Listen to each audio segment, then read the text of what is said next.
We have got enough scumbags in this country as it is. We don't need to import more. When I was 11, my father was murdered by a machete gang. Put the key in the door, heard the running, turned round, 3 masked men running down my drive. I've been stabbed twice in my life, but I've had many knives pulled on me. I've had guns pulled on me. I've had guns shot in my direction.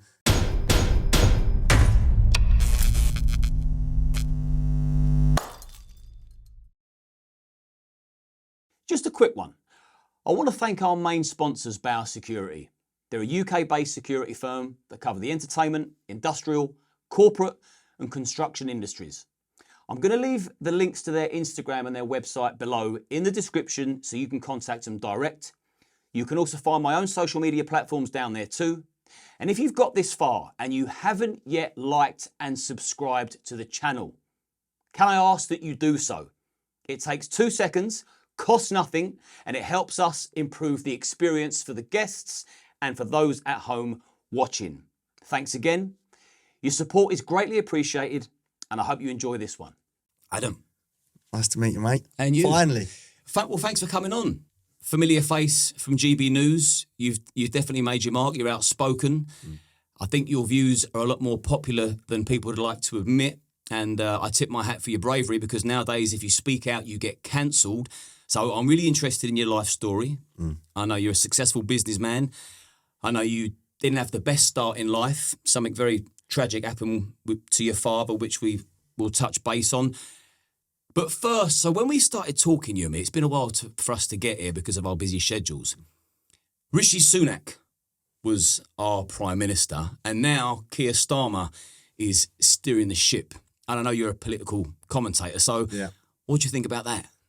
I'm horrified that we've got this Labour government, to be fair, just because, you know, people don't understand a lot what these people stand for. You know, Keir Starmer is a self-confessed socialist, and we're just not ready for socialism. I don't think any country is really ready for socialism, especially the UK. We're a hard-working, you know, full of people that aspire to do better, and I just feel like this Labour government is just going to attack anyone that aspires or dares to do better in life. I think they're going to come for our houses.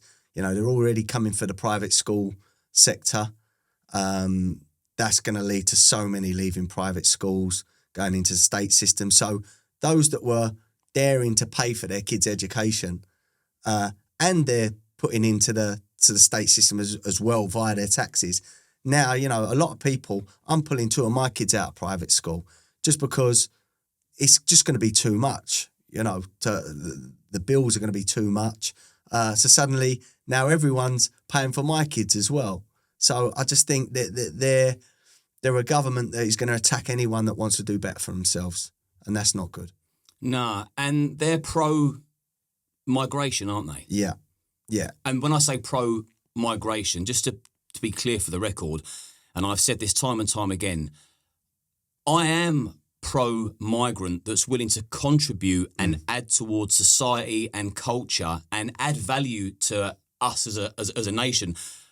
What I am happy to put my hands up and say, yeah, I don't like this. It's the illegal immigrants that are coming through with no paperwork, no background checks. God knows where they've come from, what they're capable of doing, what they have done. They could be on the run for some of the most atrocious crimes possible. So why would we be willing to put our own in danger just to satisfy the needs of unknown? It's almost like a box ticking exercise. You know, we're so liberal, like everyone's welcome. It's like, well, that's dangerous. It is. I speak about it a lot on GB News. I've been outspoken for 10 years about illegal immigration in this country. And what people try and do is they paint you as a racist. Yes. I don't care what colour or creed these people are or religion that come to this country as long as they contribute, as you say. And we've got people dumping their IDs, getting on dinghies and being treated in 4-star hotels. They're being fed 3 times a day, free healthcare, free dentistry, free local travel. You know, imagine you are someone in this country that is struggling in life. You know, you're not putting your heating on at the moment because you got 3 kids to feed.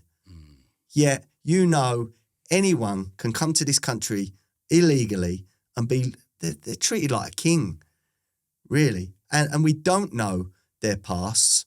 And I say this, undocumented, unverified men. That's a term I use a lot.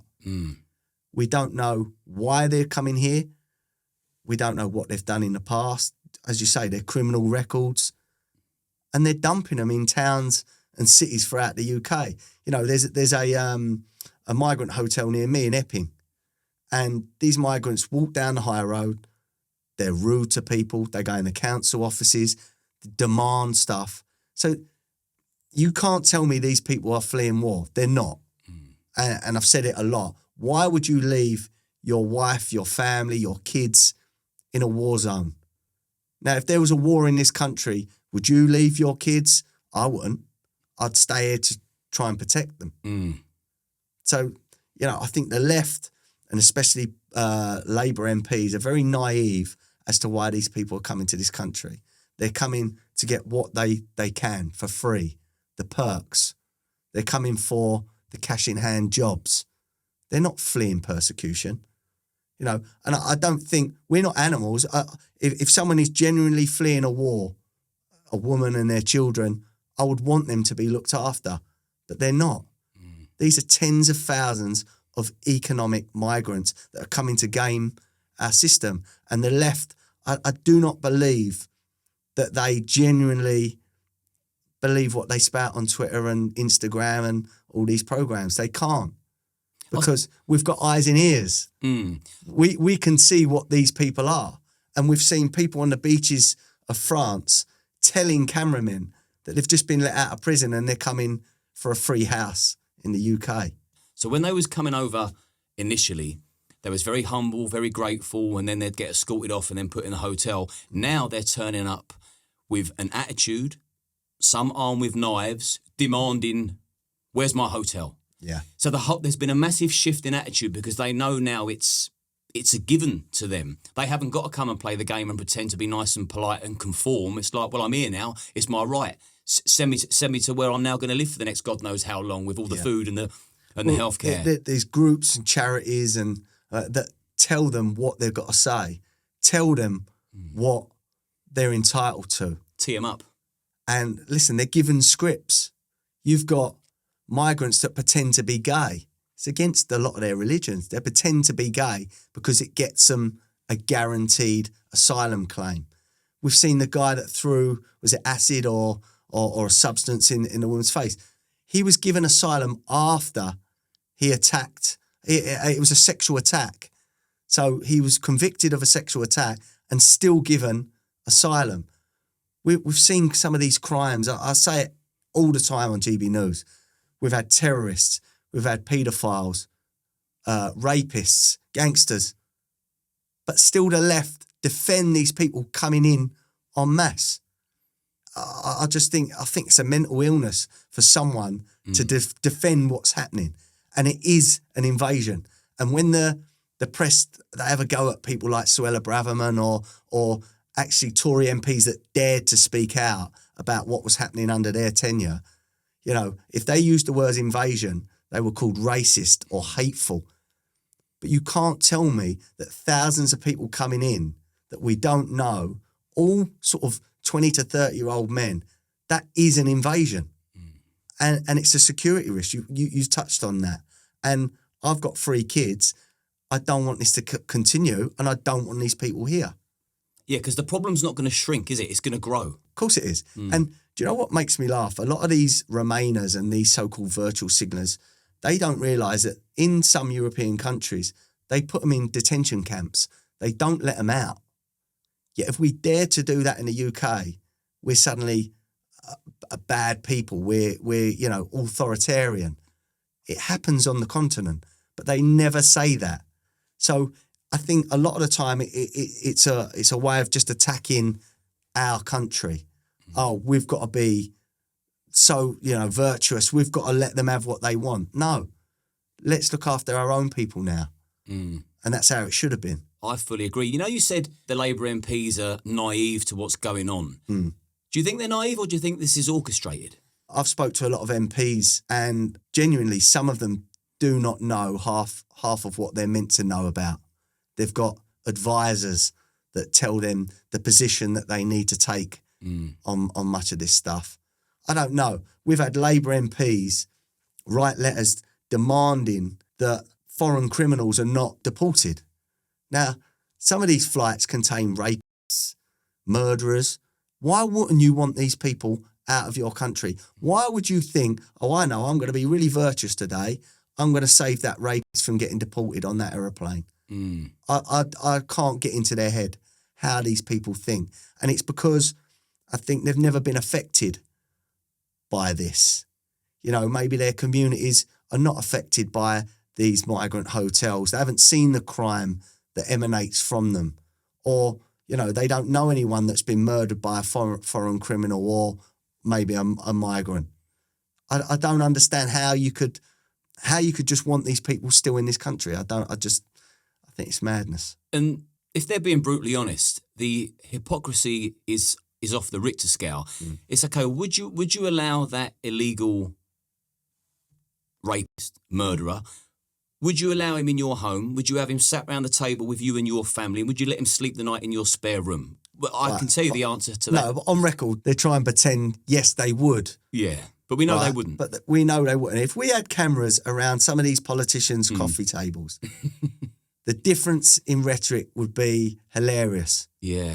You know, imagine we secretly recorded someone like a Gary Lineker about, you know, some of these migrants and that. He wouldn't be saying the same stuff. I'm telling you now. Well, it's my opinion that he wouldn't. I grew up idolising Gary Lineker. You know, he was a hero. I've got a picture of him. When I was 11, I've got a picture of Gary Lineker. It was like the best thing ever. I loved him. Loved his football. Loved everything about him. I wanted to be Gary Lineker. Now, I have to turn over the telly when he's on because I can't stand the nonsense and the bullshit that he comes out with. And not a lot of people I know like him. And since talking about, you know, talking to ex-footballers and that, a lot of people can't believe what he's become. He's a hypocrite. The lengths he's gone to.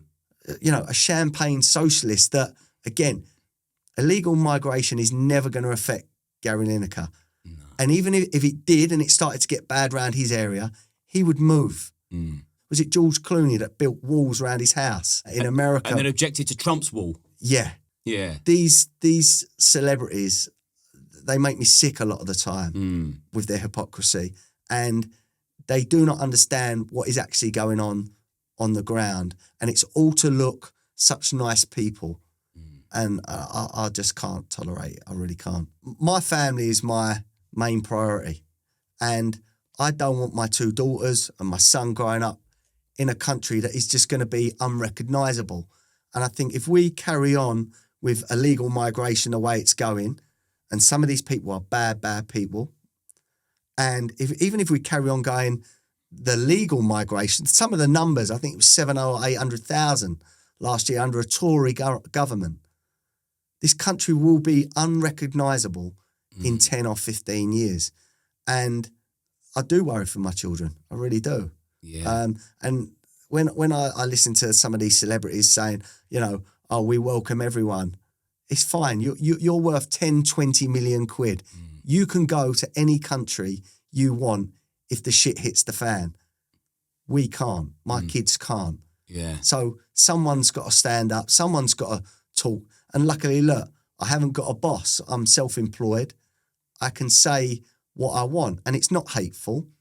And I think what I do say is what most people think, but they can't because they might lose their job.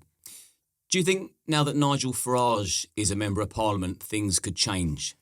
It's going to be very hard to change with just 5 MPs. But one thing you will get is him standing up and saying what he believes and what I think many of us believe. So we will get sound bites, we will get headlines. He's a superstar MP. We haven't got many of those MPs. We had Boris, now we've got Farage. These are, when I say superstar, it doesn't mean you have to love them or whatever. These are MPs that will walk down the street and they will get mobbed. And Farage is that person. They've got a certain charm, haven't they? Boris was that person. love him or hate him, people would go and run and have a selfie with him because it was Boris. They are people that can draw a crowd. And I think Farage being in Parliament is a good thing. You've got Lee Anderson. You've got 5 MPs now that will say it as they see it, I believe, and are there for genuine reasons. But it's not enough. Next election, we need to sort of challenge. I mean, everyone I know voted reform if they could. I couldn't. The candidate in my area pulled out before the deadline, so they couldn't replace him. But everyone I was speaking to wanted to vote reform. That will only grow. And especially as immigration gets worse, which it will do under Labour. I think crime's going to get worse under Labour. A lot of things are going to get worse. So people in 3 or 4 or 5 years are going to be a lot more outspoken. Tory and Labour, I think, same circus, different clown now. I'll tell you what I've noticed on Twitter since the Reform Party have put their head above the parapet. And I sort of can't believe what I'm reading to the extent of, are these people paid to tweet that nonsense? There's a few people in particular, and I'm not going to give them the clout by naming them, because I think no matter what attention they get, good or bad, they love it. Their narcissistic needs are met. It's their supply. But there's people retweeting anything to do with reform, categorically saying anyone and everyone that voted reform are racist. Yeah. You must have seen that. I've seen it, yeah. It's like, wow, really? Yeah, but we see this during Brexit as well. It becomes very tribal, and people are now programmed by the media, especially the left-wing media, to hate reform. So any label they can put on reform, if you vote reform, you're racist. You must support the Nazis. I get it all. But if you speak to me, there is nothing extreme in my politics at all. As we said earlier, I'm pro-helping genuine asylum seekers, especially women and children that are coming from war zones. If we can help them, let's help them. And I don't care what colour they are, and that is genuine. But, to label reform, what? Reform is for low tax to help the working man. It's about taking, big state away and allowing, less rules and giving more freedom, more aspiration. How is that racist? And we know why they do it. It's to shame people. And once people feel ashamed, they don't want to speak about it. They don't want to admit it. Yeah, it's the low-hanging fruit. Yeah. It's so obvious what they're doing. And it's so easy to do. It's insulting. Right? And when you've got even Daily Mail headlines saying, a vote for reform is a vote for Labour, that sticks in people's minds. I think the media have gone so far of the spectrum of insulting the public's intelligence that it's backfired now.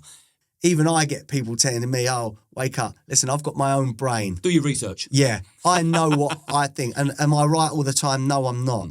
But, yeah, it's dangerous. It's dangerous the way that the media controls us now. It's like, okay, well, I'm willing to listen and learn because life is about expansion.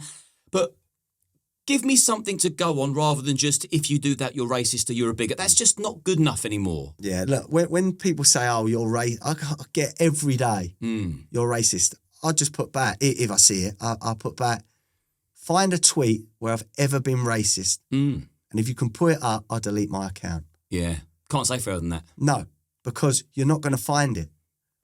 And it's to try and tarnish anyone that dares challenge the narrative. It's so wrong. And I don't know if we can win. I really don't know if we can win, because this mindset of labelling people to shut people up works with most people. And as I say, I haven't got a boss, so I can't be sacked. I will say what I think. I've always said what I think. I champion, some people question GB News. I champion GB News because they've never told me I shouldn't have said something or I can't say something. So I've got a platform on GB News where I can say what I want to say. And yes, there have been people that have left in the past that question GB News. You find me another news programme out there that gives the opportunity for someone like me. I'm a publican. I'm not, I talk about politics.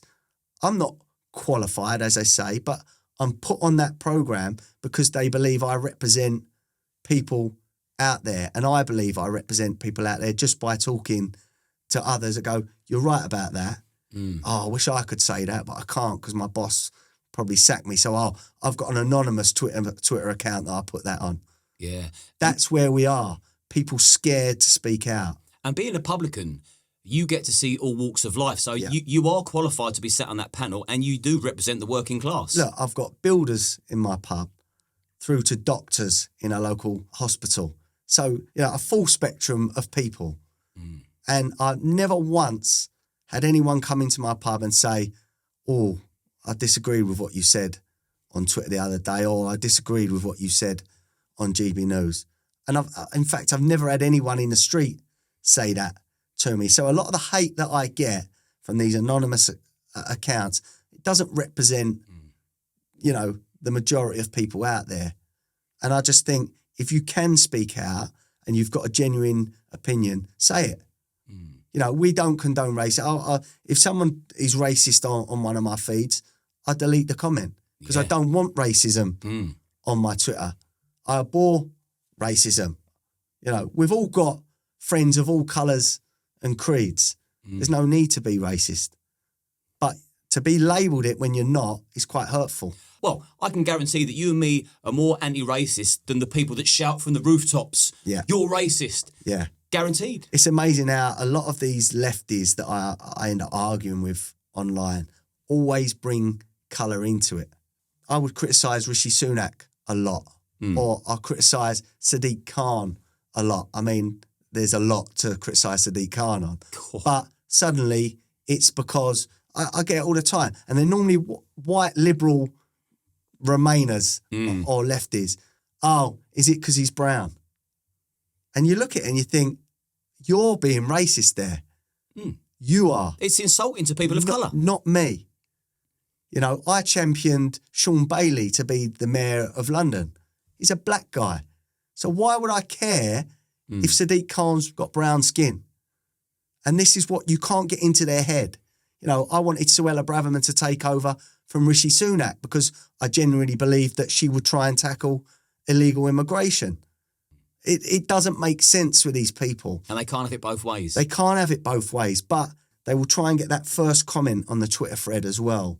So, is it because he's brown? So then anyone that reads, that tweet and that thread. Yeah, it's clever. Suddenly they're thinking, is it? Is it because he's not white? It is clever what they do. Yeah, planting the seed of doubt. Yeah, and I think we also got to be mindful there are probably paid, I call them bad actors out there that, hold on a minute, he's got a bit too big a platform. Shut him down. Yeah. And what do you feel about Sadiq Khan? I mean, seeing as we've started this interview on a political scale, we may as well just get you 2 pence worth on Sadiq Khan. Personally, I think he doesn't like the country or the culture. It blows my mind that he is the mayor of London. I genuinely believe he's trolling to get more hatred. I think he gets off on it. I think he's arrogant. Do I think he's got the best interests of London at heart? No, I don't. He seems to want to wind up people all the time. And, I couldn't have tried harder to paint this picture on Twitter, when the mayor elections were. But he's just got too many numbers behind him. And again, the lefties love him because he makes people like us angry. He's bad for London. He really is. And especially, all the car charging things. He expanded the ULEZ zone when he said he wouldn't a few years ago. It's just money-making scheme. I think he's a greedy mayor. The crime has just exploded in London. He's arrogant, and a lot of the interviews that he's done, he's almost smirked when he's been asked about knife crime and things. I try and educate kids on knife crime, and we'll go into that maybe in a bit. But he doesn't seem to care. I've observed that smug look on his Yeah. face, and I think, wow, the subject matter we're talking about here, we're talking about lives being taken, and you look smug. Yeah, and the London Assembly, one thing Susan Hall was good at was tackling him in the London Assembly when they're there to hold the mayor to account. And he would just smirk, or he'd sit back, he'd laugh. He wouldn't answer their questions. I think he's a dangerous man to have as mayor.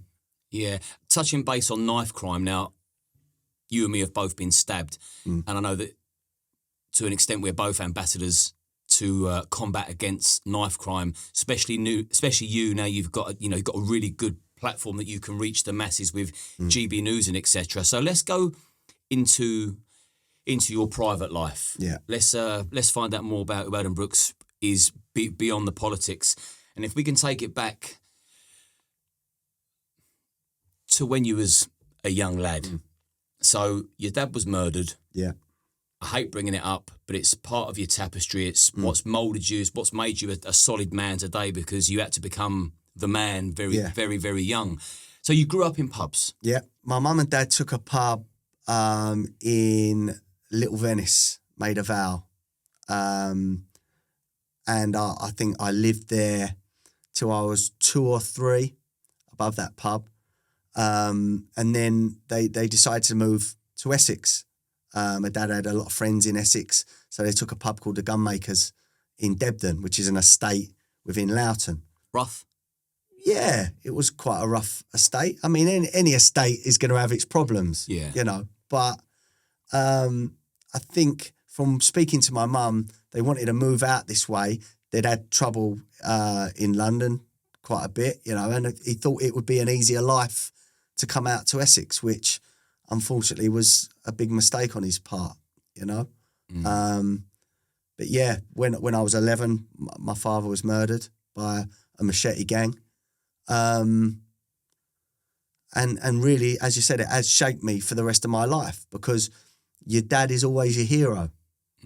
And my dad would take me to all my sports games, and he would invest a lot of time into me. And to then lose him at that age affected me terribly, and I do say it, for probably 10 years after, I really did need help. Looking back now, I needed counselling, really, and it was me that counselled myself, made mistakes, learnt the hard way, that, as you say, made me into the man I am today, and the father I am today. So a lot of the mistakes that I made in those 10 years after, or 15 years after, I try and tell my son about, so he doesn't go down that route or make them silly mistakes, I'm not going to ask who the gangs were or for you to name people, because I can imagine that could still possibly put people in danger. But what actually happened? Like, how was your dad murdered? So my dad chucked out a group of people the week before, and then a week later they come back and killed him. And again, I won't speak about it. These people at the time were untouchable. It was that sort of serious. So again, I won't go in. I want to move on from that. But it was a tragic time in our life, How did that relationship then become between you and your mum after that? I'm a mummy's boy, for the record. Yeah. Very much so. So am I. I would say, again, going back, I was pretty soft. I was a soft kid. Especially when you lose your dad at 11. I think from the age of 11, maybe through puberty and growing up into your teenage years, I think sons need their dad around them to tell them what life is about, to sort of give them a bit of streetwise and that. And I didn't have that. Yeah. So my mum's the best, you know what I mean? My mum is a legend in my eyes. There's nothing I would change about my mum. She's an amazing lady. But you do miss that. And as I said, it took many mistakes and many bad situations for me to learn what I probably could have learned from a chat with my dad. Yeah. You know, and that sort of time in my life, I was a very angry teenager. Even going into my 20s, and alcohol didn't help. No. It really didn't. You'd go out, I'd be fighting all the time. And as I said, I weren't a bad person. I had no aspirations to be a gangster or a criminal or none of that. I was just an angry sort of kid that wanted violence all the time because that was my outlet. It's an escape, isn't it? Yeah. And I would say I was very lucky to get to 25 with some of the people that I was having problems with, fighting with, nightclub doorman, you know, and I'm fortunate that I didn't get arrested back then. I didn't get hurt. And, you know, I say to my boy, there's no upside in having arguments in pubs or clubs. No. Just stay away from it. I wish I had, Yeah. but my mind was in a bad place back then. Did you find yourself gravitating to older men? Yeah, do you know what? I would always try and search out friends of me dad because, you know, if you can't have your dad, I want to hear the stories about him. I want to be around older people. Yeah, you're right, I did. And to be fair, I think a lot of my dad's friends kept me out of getting in serious aggro, having words with that. No, listen, he's with us. Definitely, without doubt. My dad's friends kept me out of proper trouble, you know. Just before we move on, so we can end it on a high note, just describe your dad to me. He was a mild-mannered man, but he was a tough man. You know, he was an amateur boxer. He was an ABA finalist, boxed for England, boxed for Great Britain. He just, from what I remember of my dad, he was a man of few words, to be fair, but people would gravitate towards him because he was a nice, mild-mannered man. He didn't pretend to be anything, but if you had a problem with my dad, then he would never take a backward step. And unfortunately, that led to his death because my dad didn't care who anyone was, you know, and everyone knew who these people were. And my dad didn't care. If he was right, he would stand up for his morals and fight. And that's what he did. Did they ever go to jail? No. No. No. Yeah, that's the problem when you're that untouchable. No one wants to speak at all. No. I get that. So moving on from that, and yeah, rest in peace to your old man, and thank God he lives within you. Yeah. And your boy. So your teenage years then, just before you got to sort of, I don't know, 16, 17, when you start becoming a man, what was life like? Still living in pubs? Yeah, we lived above the pub till I was about 13. Then we moved out. Look, I had a fortunate childhood. My dad always put me into good sports, rugby, I was swimming. My dad insisted on sending me to private school for the last 5 years of my education. Yeah, I was fortunate. I was just a bit messed up. Yeah, understandably. Yeah.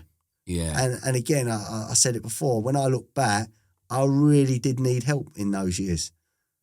But you figure it out. And that's why I'm stronger now. Have you had therapy since? No, I don't think I need it because I've learned over the years how to deal with my problems my way. And I think that maybe is a bit of a skill in the end. When you've gone through so much, you know you can take it, you know, and you know what makes you feel better or what solves that problem in your head. Yeah. I've done exactly the same, and I was on a podcast recently with a clinical psychotherapist, and I'll openly talk about my traumas and my bad experiences, and she taps into your inner child, and I can talk about the trauma. I actually tap into anger quite easily when I'm talking about it, and I just thought, okay, we've been talking for an hour and a bit here, and then she just tapped into my inner child, as she would call it, and she said to me, you know, do you remember what it was like being a child? And I said, not really, because I had to become a man very young. And then she said, well, is there a memory you have of when you was a child? And I thought about playing computer battleships with my mum as a kid, and I cried my eyes out. Right. She tapped right in there. And like you, I've always thought I've counselled myself. I've been my own therapist over the years because I've had to be. And I thought that I just didn't think there was much more going on in there. Yeah. And she pulled it out of me, and yeah, I felt very, very vulnerable, and I've got no problem saying that. But yeah, being a mummy's boy, just that, and it was a beautiful memory. It was a beautiful memory. It wasn't a sad memory, but and then that was it. It come out. Well, Yeah. I tell you, so last September, someone that's been on your podcast, Bash, Yeah. I did a charity boxing match against Bash. And I did that for Kids Cancer Charity because I'd met a girl called Isla the year before, sadly died of this DIPG brain cancer, and there's no cure. So when a kid gets that, you know, it is a death sentence. And, you know, I met the mum and I thought, you know, what can I do here? So she told me the charity, the research charity, and that's why I boxed Bash. It was a charity boxing bout. And when we talk about emotions coming out, when my arm was raised, I cried my eyes out because I'd spent a lot of my childhood imagining trying to be my dad in so many different ways. That's why I've gone into the pubs, you know. And I always wanted that feeling of getting my arm raised in a boxing bout and doing it for me dad. I had dad on my shorts, and I'd say that feeling of after the bout of emotion is the most I've cried in my whole life. You know, and that seemed to, it took a lot off my shoulders. That was a lot of therapy for me. Yeah. It meant a lot. And that shut the door on a few things, you know. Did you expect to cry or did it come out of nowhere? I knew it would mean a lot, but I didn't expect to open up so much. You know, I was blubbing like a baby on the microphone, you know, after my fight, because that was like 30 years of imagining doing that. And again, I'm just not religious. I never have been. And I think maybe what happened to me dad back then cut any religious belief out of me whatsoever. But, you know, like looking up, thinking, please, I hope you're looking at this. Yeah. I hope you're looking down on this. I'm exactly the same. We've got very similar viewpoints. So, yeah, the pub game. So if you left when you were 13, moved out of the pubs, when did that come back full circle? Well, I started working in the city at 16. What was you doing? Do you remember something called the Life Floor? All people in funny coloured jackets, all the hand signals and... Like Wolf of Wall Street type thing? That sort of thing, yeah. So I was there, I think 3 or 4 years. I bet you were good at that.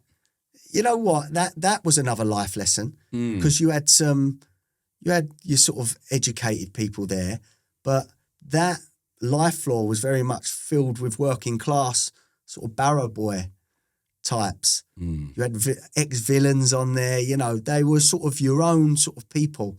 And that was like going back to school but getting paid for it. It was a brilliant experience. Yeah. And a learning experience as well. How, you know, the banter that would go on there and the abuse.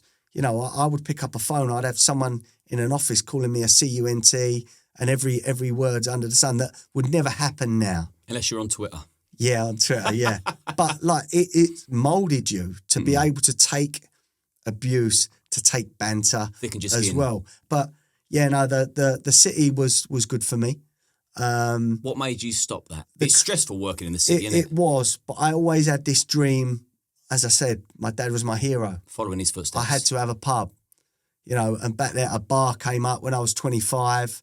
My area sort of needed somewhere. I was 25, so my friends, my now wife's friends, you know, we wanted somewhere to go out and open somewhere called New Bar, which became a bit legendary in Essex. You had the Sugar Hut, which was in Brentwood, and then you had New Bar. That was where, you know, most sort of people would go. You'd have footballers frequent there, wouldn't you? Yeah.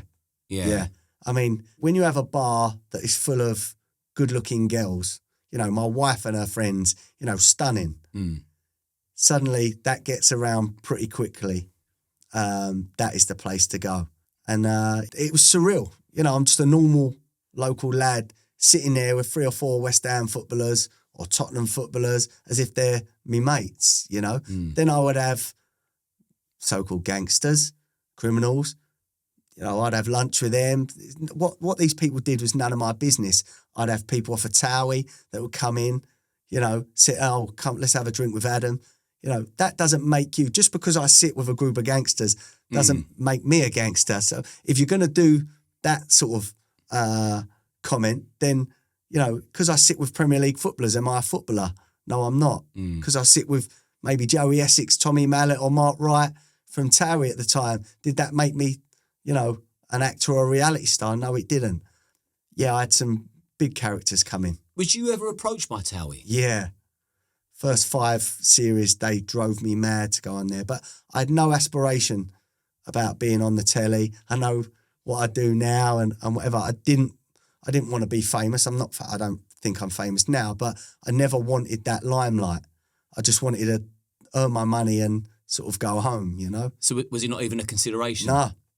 What did your wife think of the idea? No, she went, don't you dare. And I said, no, it's not something I ever want to do. I was happy. I was earning good money from being part of the Towie set, sort of indirectly, having the place where they all came.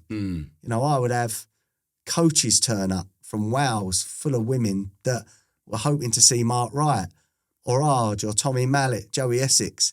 And a lot of the time they would turn up and see them. I bet there's a fair few turned up to see you as well. I don't know about that. And what scrapes did you find yourself in? Because I've been around the pub and club game my whole life, running the doors. So I know that there's no way you can run a boozer for 6 years and not have some kind of incident that stays with you forever. I've had too many to mention. I used to stand on the door of my bar. It was my baby. I had to borrow money off of my mum to finish the bar. My mum had to remortgage her house so we could get the new bar finished before it opened. I gambled everything that I had. It was my baby, so I wasn't having anyone ruin that. And you got to remember, in the area that I'm in, Loughton, we're on the outskirts of London.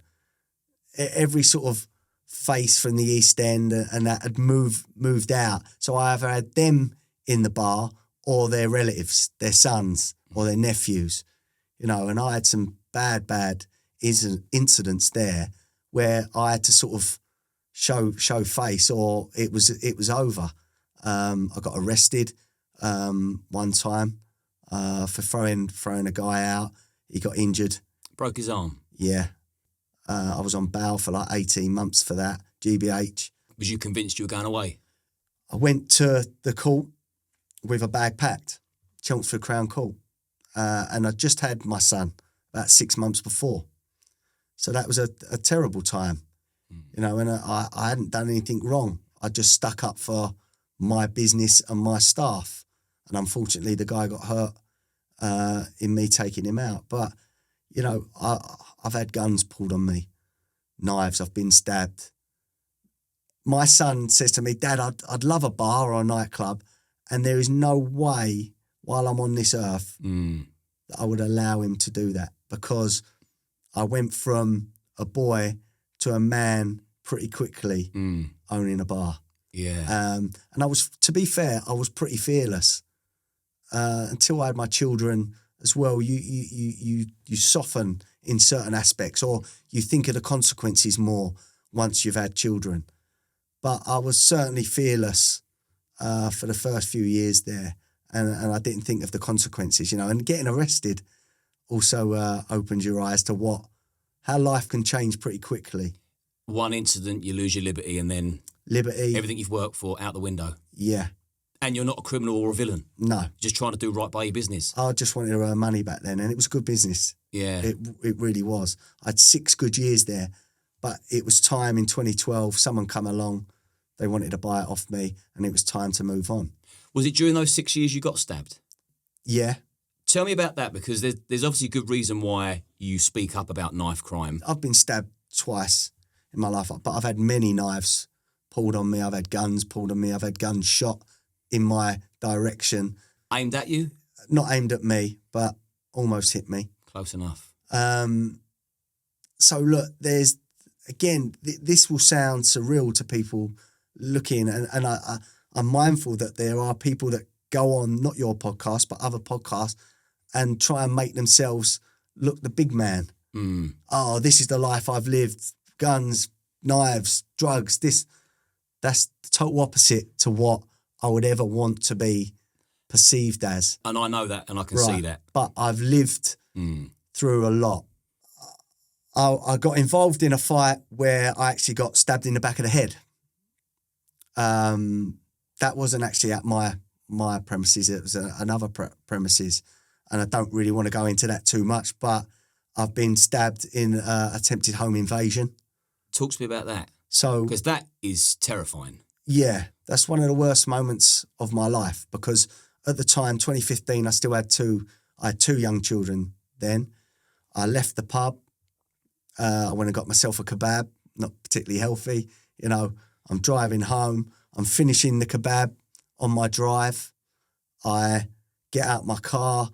I've got, you know, the kebab wrapper there, put my key in my door, and I heard running behind me. And I knew, my heart sank. It was always a worry for me. When you run a cash business, you know there are people looking, thinking that you've probably got that in your house. I didn't, which is even more worrying, because what would they have done if they got in? But put the key in the door, heard the running, turned round, 3 masked men running down my drive. And one thing saved me, is that my drive was at an angle like that. So they'd started running, but they couldn't really stop. And I just threw my keys, thinking, my kids, these can't get in. Threw them, turned around, shut my eyes and started swinging. And to be fair, I caught one, I run through the middle, I thought I was away. And then there was a fourth that must have been the driver or whatever. I just walked straight into something, whether it was a bat or a punch. And I sort of woke up on the floor with all around me. But they was trying to drag me to my front door to get me to open my front door.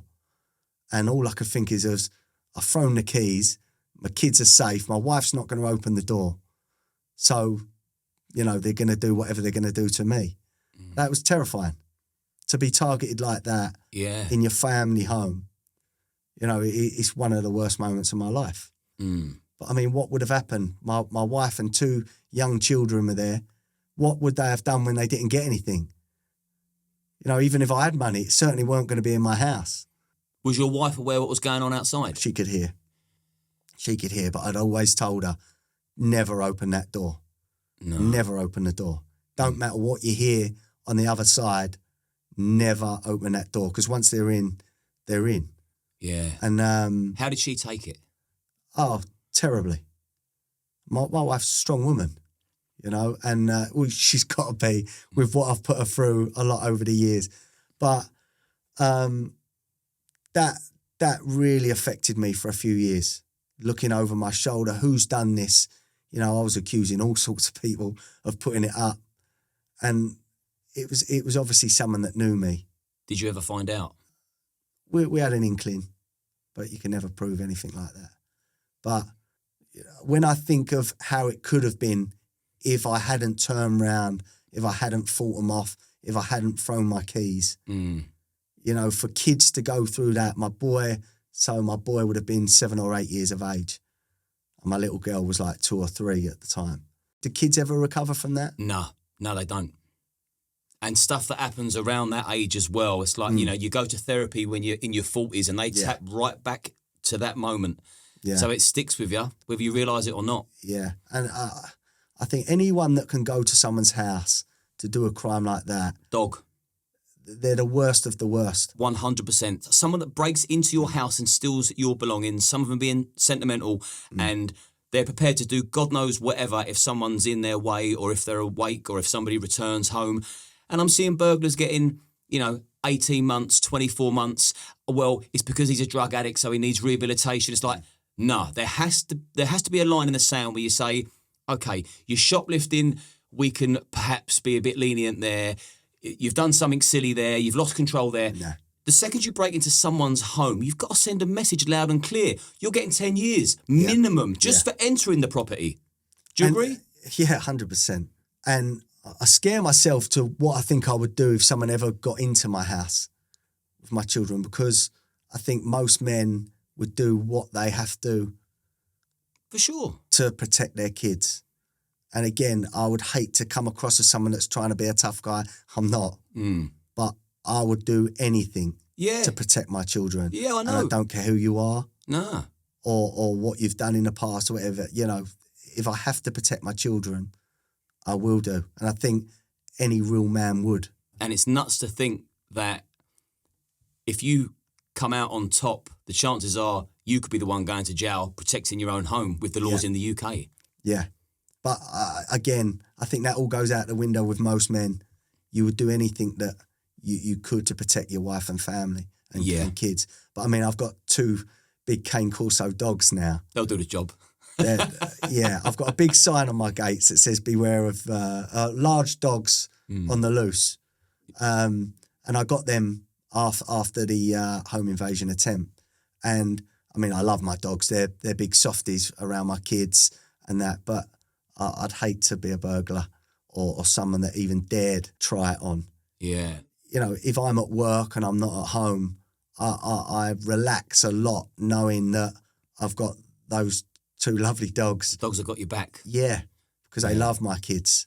I mean, if we've got this already going on in-house, Yeah. I don't want to bring it back to, politics and migration, but we have got enough crime and dangerous individuals to deal with of our own. Yeah. Let's at least get our own house in check before we start inviting guests. I've said this on air many times, say it on Twitter. We have got enough scumbags in this country as it is. We don't need to import more. And when people go, oh, racism, how do you know that they're not? Why are they dumping their IDs? We can do no background checks, none at all. We have no idea who these people are. And then you get the argument, you go, oh, you was happy to see people from Ukraine come over when the war started. They were women and children. They have passports that we can check.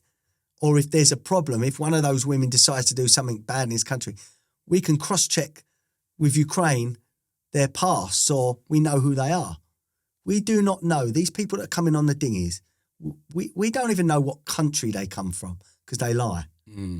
So there's no way of solving this unless we do mass deportations, because these people are here and they're not going anywhere. So, what will it take? Another terrorist attack or another acid attack? And then you see for a week after, these people go, oh, no, actually, maybe we do need to tighten this up. Then 3 weeks later, you're seeing the same people virtual signalling on Twitter or Instagram again about, letting everyone in. And the thing is, maybe if they'd have had an experience like you've had. That was one of the worst nights of my life. How did you recover from that as a family? Again, I put loads of security things in place and whatever. At the time I was earning money, I'd have people, security firms follow me home. I lived a very paranoid life for 2 or 3 years. Yeah. I can't get into the mind of someone that would enter someone's house. No, me neither. They're animals. Yeah, pigs. And as you say, we both have known so-called faces over the years or gangsters or whatever like that. None of the people I've ever known would ever do that. No. And they're bad people for doing some of the stuff they've done. And I don't make what a lot of these people have done right, but they would never do that. No. So Never. you went and met a gang on one occasion and you went alone. Yeah. Was there anything to do with the home invasion? No. Can we touch base on that? I've had many meetings. When you own a bar or nightclub in an area like I was, you get called on meetings or, there was problems that needed to be sorted. If the door was rushed or we had a bad bit of ag the next day, me and my friends would have to maybe go and see people to try and nip it in the bud. It was just a way of life back then. It was quite a violent few years for me. And that was my life for many years. It was too far-fetched to even believe, And when I hear some of these so-called gangsters or ex-gangsters talk on these podcasts, I can just tell they're lying. Yeah. And it makes me cringe. People trying to big themselves up, did this, did that. Anything back then which I was involved in where it went wrong and there was violence, or I'm ashamed of, or I wish never happened. There's nothing cool in trying to be the tough guy, and that's what I try and tell my son. Around my area, you see the boys with the man bags, and I look even at some of the 20-somethings around my area, walking around in a little firm, got the man bags, got the white turkey teeth now. They look immaculate. Some of these, I think, you've got a hard lesson coming your way because you're not about that life. I wasn't about that life. I was just involved because I had the place where everyone went. Yeah. Do you get many stabbings around your way? Yeah. Like any area. You know, the youth of today, this is why I try and push this knives down message. I'm never going to change a villain's mind or a gangster's mind about carrying a knife. They've made that choice. That's their way of life. That's their business. But knife crime has become trendy, or carrying a knife has become trendy, whether that's music, films, culture, Instagram that's pushing that, I don't know. But there's a lot of fear out there with youngsters. A lot of 13, 14, 15-year-old boys know that if they go down their high road, there's a good chance that another group of boys are going to tackle them with knives. Have we got there? Yeah, how are we here? And that's the thing. The nice group of boys suddenly are carrying knives because they know there's bad groups of boys that have definitely got knives. So now we're in a circle we can't get out of. That's the type of kid that we've got to try and educate. We've got to try and stop carrying knives. Not the bad kids. Once they're gone, they're gone. Now, there's many things I think that help education with knife crime. I would like people to go into schools and not just talk about knives, put them down. You know, have one lesson a term or a year where every school kid is shown what a prison cell is like. Take them to a prison. Show them that cell. If you do that, you could be in there for the rest of your life.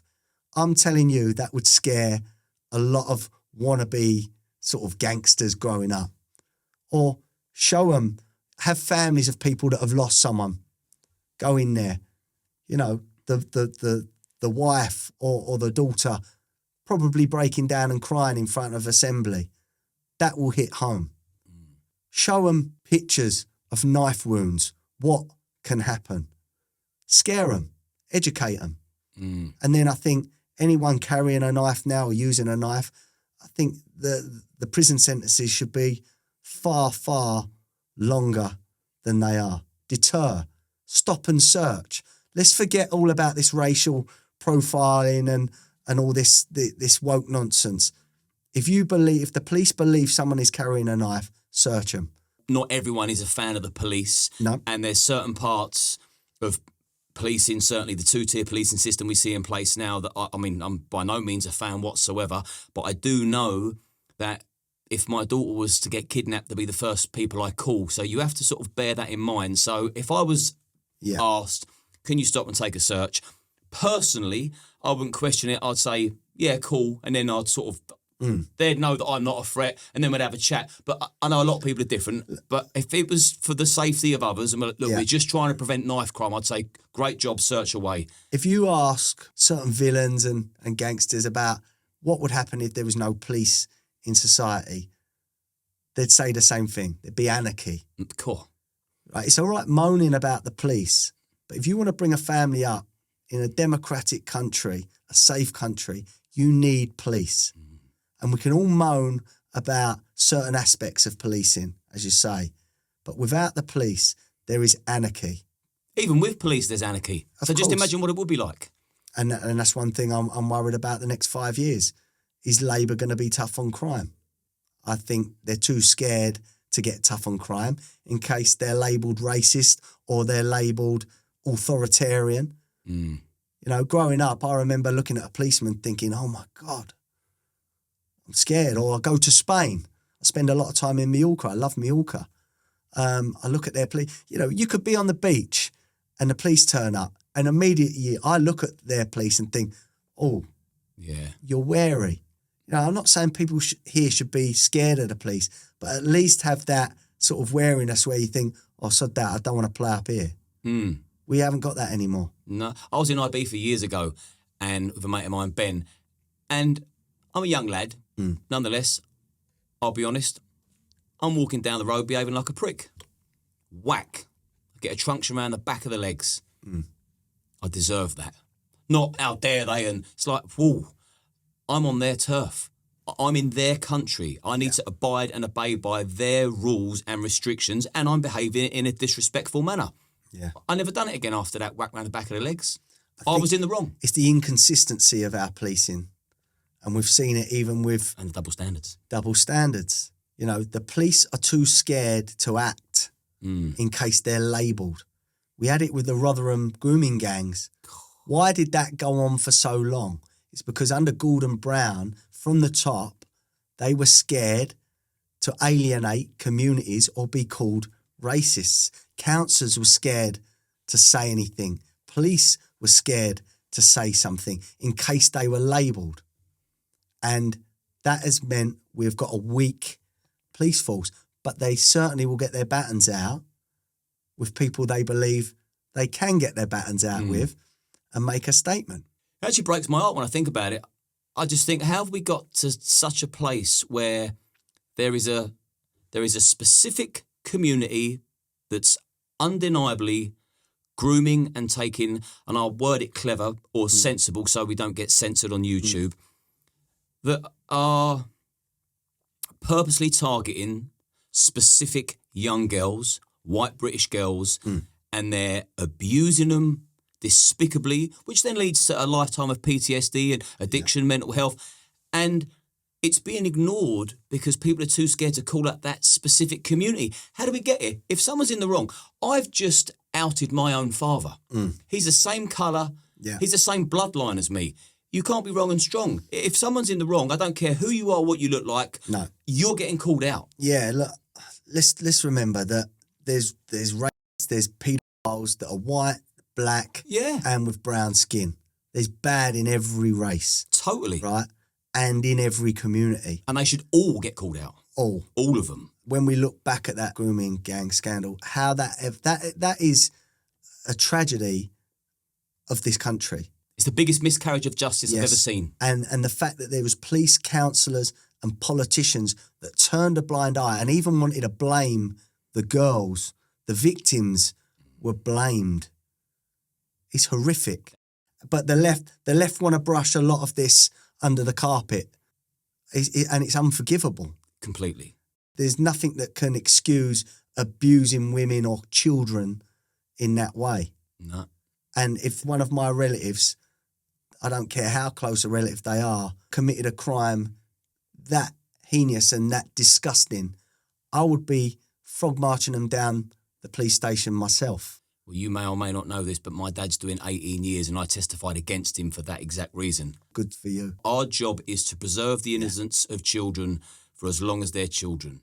So let's go back to Nubar. Did you come away completely from the pub game? Yeah.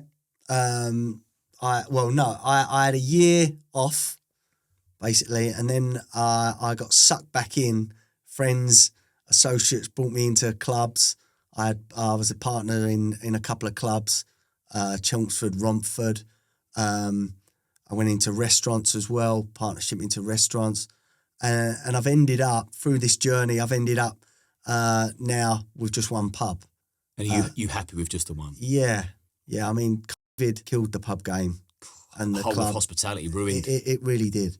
And, we come out of COVID restrictions all in debt. I was the same. I woke up one day during COVID thinking I'd lost everything. I said to her, how are we going to pay two pubs rent? I've got, school fees. I've got us to live, our mortgage and that. I said, I've probably got 4 months before we're gone. And it was that, it was that serious. And then you come out thinking, right, hold on, I've survived this. And then you had the energy crisis, the inflation. Suddenly one of my pubs went up to $6 or $7 grand a month electric a month. The whole game. And then you've got less customers because they've all built bars at the end of their garden. So we've got less customers, we've got higher costs. It's a tough, tough game. And by default, you're forced to put your prices up. You've got no other choice. But I couldn't put my prices up in relation, to what they should have gone up. Really, if you speak to most publicans now, a pint should be about 8 or 9 quid because everything's gone up so much. But, I had suppliers last year probably put prices up 20 odd %. Well, I can't, 20% of a pint really my prices was putting another £1 or £1.50 on a pint. You can't do that. So we was taking a margin hit. I was maybe putting 40 or 50p on, and still people were moaning. Yeah. There's a limit to what a pint of beer or cider can be before people go, oh, I'm not drinking no more, it's too expensive. There's a limit to what you can charge for a bit of pie mash or a burger and chips. Here's a question. You being in the pub game for so many years, the longer that modern technology has been so easily accessible to us all, specifically dating sites, did you see the courting game, the chase? Did you see that wither?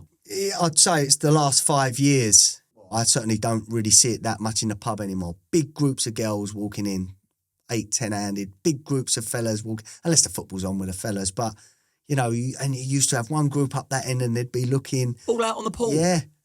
And it's all changed. There'll be people watching this podcast that have never heard the phrase on the pool. Yeah. On the pool, what's that? Well, that's when you go out and you approach a female, tell them they look lovely and ask, can I buy you a drink?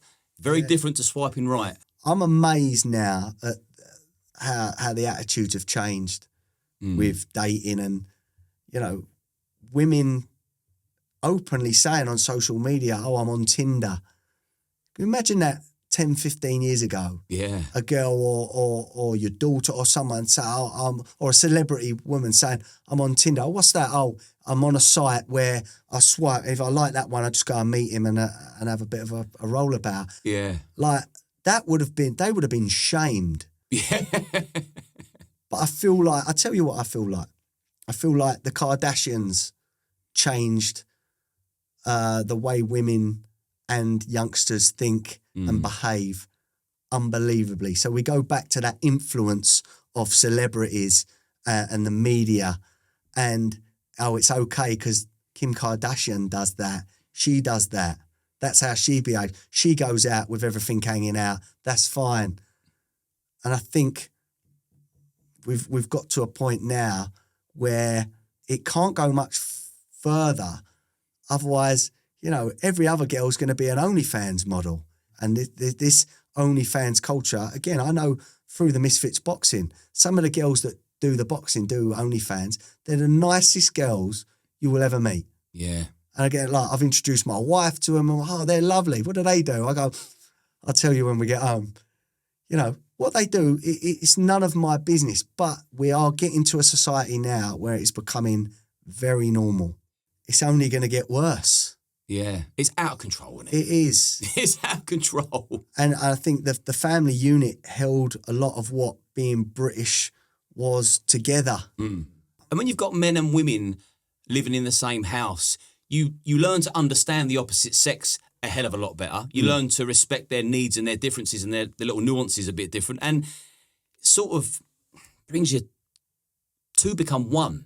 As cliche as that sounds, we need more of that. We need far more unity in the country, and it's got to start in the household. Yeah. Got to. If I'd never met my wife, I don't know where I would have been. She'd been a good rock for you. Yeah. And you met her young, didn't you? Yeah, I was 18. She was 16. Met her on a beach in Mallorca. Beautiful. And to stay together that long, wow, that is incredible. Yeah. Got married in 2008 in Mallorca as well. Mallorca's quite a special place for us. Met there, but I love the island. But, going through in my early 20s, late teens, early 20s, some of the situations where if I didn't have someone next to me saying, what are you doing? Don't do that again. Right, don't drink that. When you drink that, you're an idiot. That's what I needed. Your wife has been the voice of reason. Yeah. And I'm not scared of many people, but I am, if she goes off on one, I am. Yeah. Because you don't want that anger, do you, coming back? You don't want any stress in the household. And I don't like to admit it. She's always right. When it comes to, those sort of things, she's normally right. You shouldn't have trusted that person, or, I told you not to go there, or whatever. Normally right, yeah. Well, that's the lioness's job, to protect the king. Yeah. And she sees 10-2 while you're looking at 12, which Correct. is lovely. And that just highlights the love that she's got for you. And I mean, again, I'm a big romantic. I'm a romantic fool, really. And I love seeing people in love. Yeah. And when I speak to people, especially around my age, that have been with their partner through all these different decades of madness, especially the dating app era where everyone's disposable, I think just so much respect for couples that have just, we're not breaking, we're not bending, we're not folding, we're staying this, we're seeing it through to the end. And too many people are just taking each other for granted and slinging each other about. And what message does that give to kids? It's shit. Just no stability. No balance. See, for me, I mean, I love my wife more than anything. And I'm not just saying it because there's cameras on it. But one fear I would have is not waking up in the same house as my kids. You know, I wouldn't even want to think about that. Why would I go and do something and put that at risk? For what? Yeah, not worth it. The thought of my kids hating me for breaking up the family, nah. And I think the moral of the story is, before you know it, your mid-40s, life is quick, it's gone within a blink of an eye. So for fuck's sake, don't make silly decisions like stabbing people. Don't sneak off and play away from home and jeopardise your family ruin unit. The rest of the time you've got. Don't ruin a good thing. Yeah. Yeah. But like talking about getting old, like I still look in the mirror, I still think, no, you're not old. But like even doing the boxing and things, like I really shouldn't probably be doing this at 40. But I'm trying to hold off that like for me, 50 sounds really old. Like for me. When we were young, it was ancient, wasn't it? Yeah. But you know, that sound, I think 50. Half a century. That's only 5.5 years away from me now. So there's many things like the boxing and certain other things I think I'm going to do that before I'm 50, just so I don't look back and think, I wish I had. Let me talk to you about misfits. Anyone our age will remember Gladiators. Yeah. I've interviewed Shadow. I mean, he was my favourite, and I let him know. Yeah. I loved you, geezer. And it was beautiful having a chat with him. And you had Wolf, Shadow, Hunter, Rhino, Jet. Oh yeah. Every man out our age will remember Jet. But they're the big ones that stuck out. And so you fought Rhino in Misfits, but back in the day you must have been a fan of him. Massively. I loved that. Yeah. Gladiators, you know. Yeah, talk to us about how did that come about? So a guy that runs Misfits called Mams Taylor. I reached out to him about two odd years ago because my son, we took him to a KSI fight, who's a big YouTuber. He's one of the biggest in the world, KSI. And he's helped set up Misfits. So I spoke to Mams Taylor, who's one of the co-owners, saying, look, I'm available. I'm still a novice boxer, but I'm 40-odd, but I fight whoever. And he rang me and he said, do you know of Rhino? I went, of course I know of Rhino. I went, how old is he? I think he's 53, Rhino, so 9 years older than me. He went, the only thing, Adam, he's a bit heavier than you, and he has been boxing for most of his adult life, so he's no stranger. I think he'd only had 4 or 5 fights, but he'd been in and around gyms doing that. So he said, look, he's got the experience on you, probably going to be heavier, but we're going to have to find a weight where you can both do. He went, you up for it? I went, yeah, go on. I'll do that. And then the realisation of it, when suddenly like I'm YouTubing Rhino, and then even at 50 odd, I'm seeing him on the bag, seeing him on the pads, the muscles as well. I said to my missus, I went, oh, this might have been a bit of a wrong move, you know. But it worked out all right. He was winning the first round. And then I come back in the second round and knocked him out. But it was a surreal moment because it's someone that you used to watch so much growing up. And I remember I got, you know, when I got into the ring and I looked at him, the day before he'd done a big weight cut. So he's a big man, but he'd come down to my weight and then obviously struggled to get down to that weight because they cheered like you wouldn't believe when he made the weight. And then when I see him, the next time I see him was in the ring. And he just ballooned right back up again. I reckon he put a stone or stone and a half back on in water or whatever. I thought, oh no. And I hit him with a body shot in the first round and I hurt my hand. And it was weeks. It was bruised for weeks after. And he was just such a strong man. But he was muscle on muscle on muscle, On wasn't muscle. And I hit him just round the side and it bounced off. And I remember thinking, as the first bell went, my trainer's having a go at me because I was losing the first round. And I remember thinking, I don't know how I'm going to stop this man. He just kept walking forward. And I don't think he was a particularly great boxer. I'm not either. But I just couldn't see how I was going to stop him. And luckily, it was about halfway through the second, he really lunged in at me with his chin up in the air. And just the timing, I just caught him right and he went down. And what was the shot that caught him? Uppercut. Uppercut. Yeah. Afterwards? Good as gold. No problems? Good as gold. Yeah, I've he's got to lovely, say, isn't he? one thing, Mark Smith is his name. We call him Rhino, but he's a genuinely lovely, lovely man. And we hugged each other after. I think there was a bit of mutual respect there. Both, we're both in a misfit sort of boxing night where everyone's 20-something or worse ways in their 30s. Yeah. And we're two older men that, we put on a good show, And, it gave me the taste, that did. And then I had another fight in May. They put me a guy called King Kenny. And was that on Misfits again? On Misfits, yeah. And again, Mams Taylor rang me up and he said, King Kenny's who you fight. And he knows I don't turn anyone down because I said, and I knew he'd had 8 fights. His brother was a pro trainer. His other brother used to be a pro. This kid was slick. He was good. He was 27. And my boy asked me, he went, Dad, what's the chances you win? I went, we'll be honest. I said, I've got 20 to 30% chance of winning this. So I knew. I took it knowing that he was better than me. I just thought I could rough him up, but I couldn't rough him up. I couldn't get near him. Oh, really? To rough him up. Put me down twice. I would have kept getting up and up.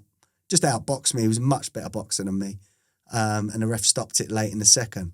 But I was angry that it was stopped. I would have just kept getting up, getting knocked down and getting up.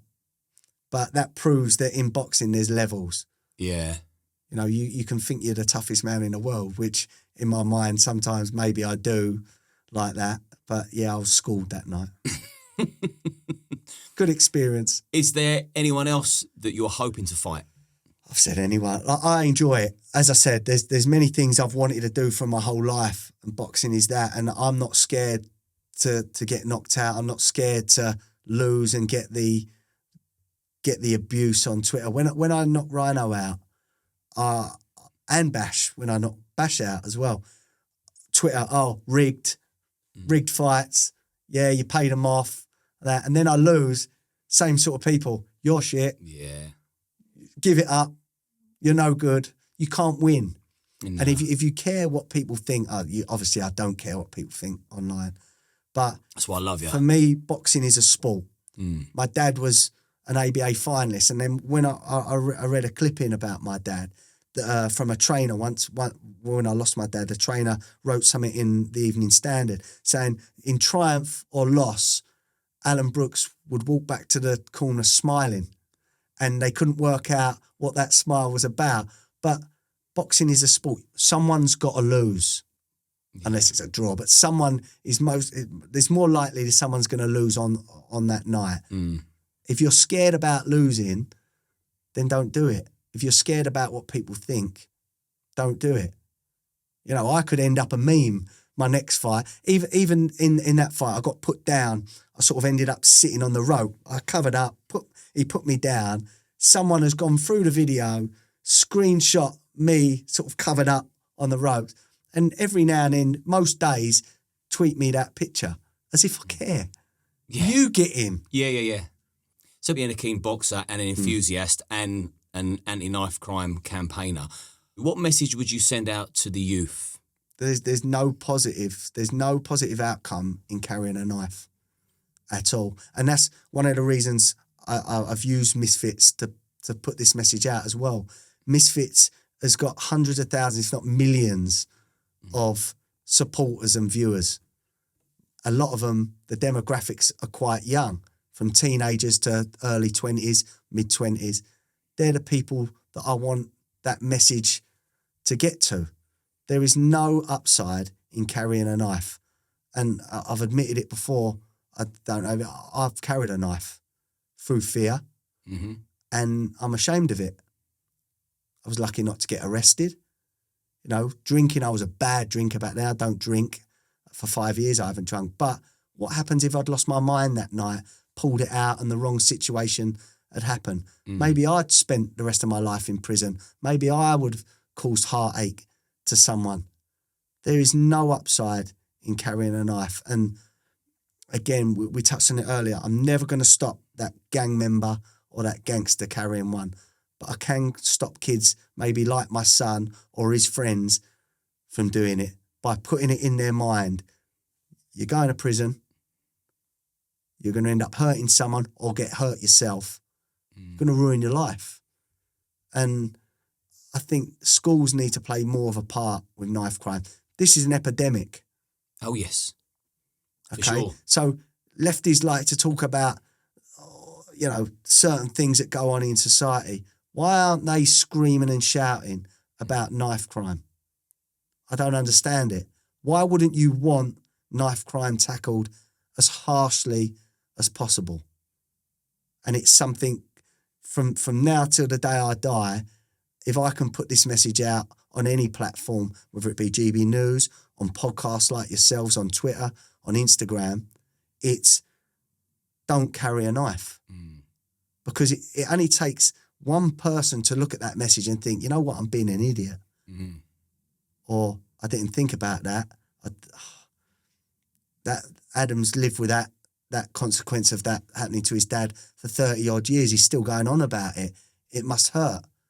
I don't want to do that to someone's family. You know, like, that's what I want. I want to get into kids' minds. Well, you also have my word that I will continue with the crusade as well. Any opportunity I get, I will be saying, and to link it in with your boxing, people like the idea of being a tough guy. It all stems from insecurities, and that's the bottom line.